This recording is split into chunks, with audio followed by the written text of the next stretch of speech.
Hey folks, Cesar Perez here. I'm going to be talking about small business health insurance and 3 questions that are generally asked.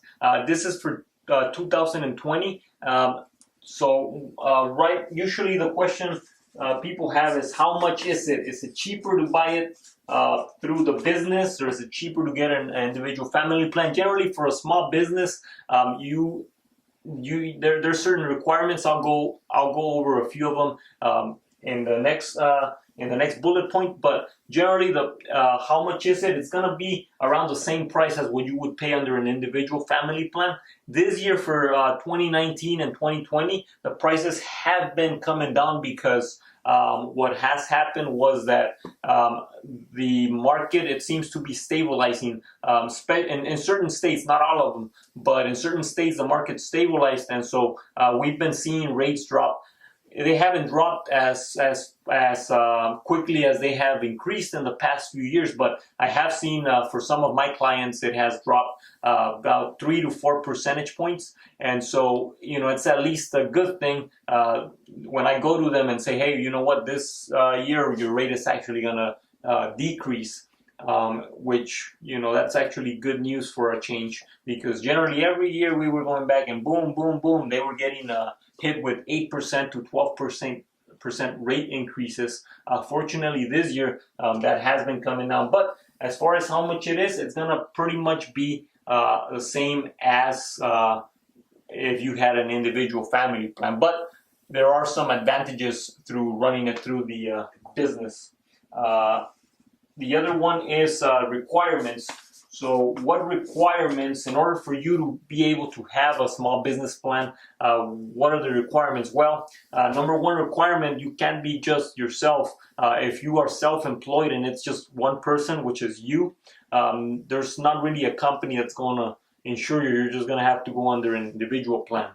And unless there's certain other things, I will be posting some other videos on like association, health plans and all of that. But requirements for a small business health plan are that you do have to have anywhere from 2, it's like 2 to 100 employees, but for a small business generally we're talking 2 to 10, 2 to 15, 2 to 20. Once you get to 20, 25, it's more of a medium size. Over 50 is considered large group now, but you do have to have at least one other employee, so yourself and one other employee. Certain companies will not allow you to have the other employee as your wife or your partner, so that is one thing that gets dicey. So there are some companies, very few, that will allow you to have yourself, your wife or husband as a partner, and them as an employee, and then they'll be able to insure you. There are some companies that, nope, they say, nope, you got to have somebody else that is not your husband or wife. That is, either they must be already insured and they must sign a waiver if they are already insured, or they must get on the plan. These employees must also be W-2 employees. So very important, W-2, not 1099. There might be companies that will allow you to do 1099, but for the most part, the vast majority of them will only allow you to have a W-2 employee so that you can offer insurance and so that you could be considered a small group. Now, some of the advantages, before I move on, with the requirements, if you do offer health insurance for your employees and it's through a small business, the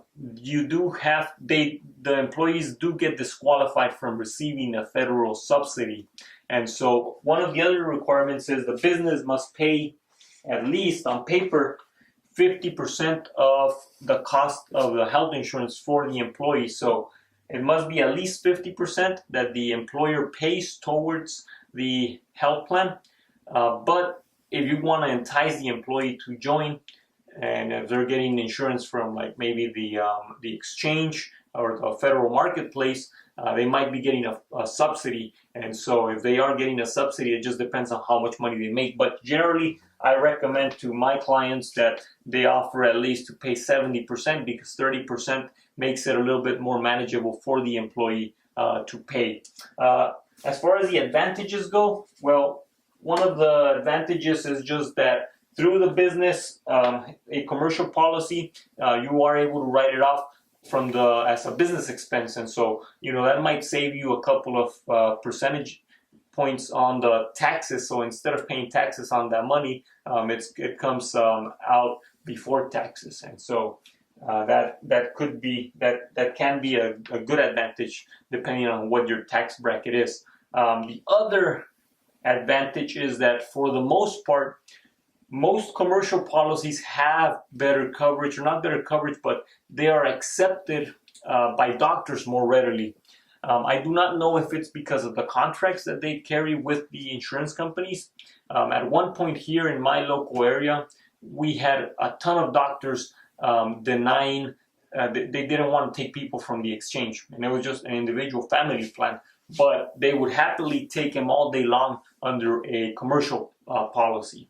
And so I always say, when you have a commercial policy, chances are they're gonna look better at you when you walk into the doctor's office. And so pretty much those are just some of the points that I wanted to cover. I will be posting more on this topic because it's a topic that number one, it has a lot of variances, and number two, there's a lot of interest in it because the vast majority, or there's a large portion of the population who is self-employed or has a small business.